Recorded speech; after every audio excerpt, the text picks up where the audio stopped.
அஸ்ஸலாமு அலைக்கும் வரஹ்மத்துல்லாஹி வபரகாத்துஹு.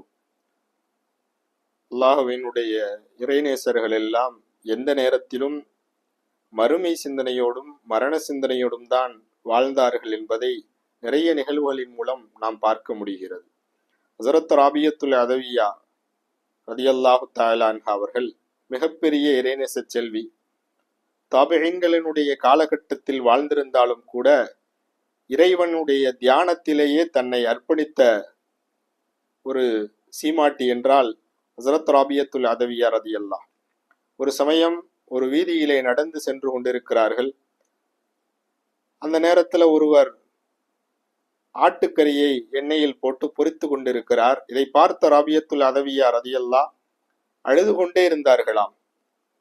பார்த்தவர் நினைத்து கொண்டார், இந்த பெண் கறி சாப்பிட்டு ரொம்ப நாள் ஆச்சு போல, பொரிச்ச கறி நம்ம சாப்பிட கொடுப்போம் அப்படின்னு நினைச்சுக்கிட்டு, ஹல் துரீதீன் அந்த குலி மின்ஹு, ஏமா நான் பொரிச்ச இந்த கறியை நீ சாப்பிடணும்னு ஆசைப்படுறியா, கறிக்காக வேண்டி அழுது கொண்டிருக்கிறாயா என்று கேட்டபோது ராபியத்துல் அதவியா மறுமை சிந்தனையை கொண்ட அந்த மாண்புக்கரசி சொன்ன வார்த்தை, ஃபல் ஹயவானு எதுகுலுன் நார மையிதா வல் இன்சானு சயதுகுலுன் நார ஹையா.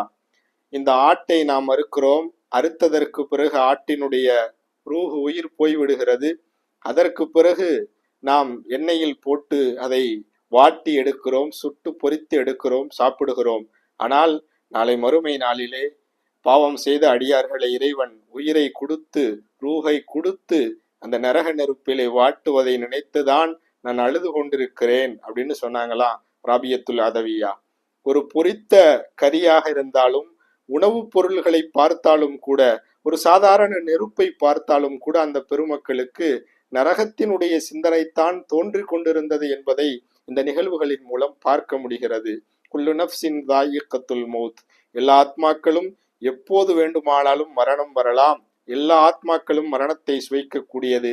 மறுமை சிந்தனை என்பது மனிதனுக்கு தேவை. அந்த பண்புகளை கொண்டிருந்தார்கள் அந்த பெருமக்கள். ஆகவே நாம் வாழக்கூடிய காலங்களிலே மரண சிந்தனையோடு மறுமை சிந்தனையோடு வாழக்கூடிய தௌஃபீகை நம் அனைவருக்கும் அல்லாஹ் நசீபாக்குவானாக. அஸ்ஸலாமு அலைக்கும் வரஹ்மத்துல்லாஹ்.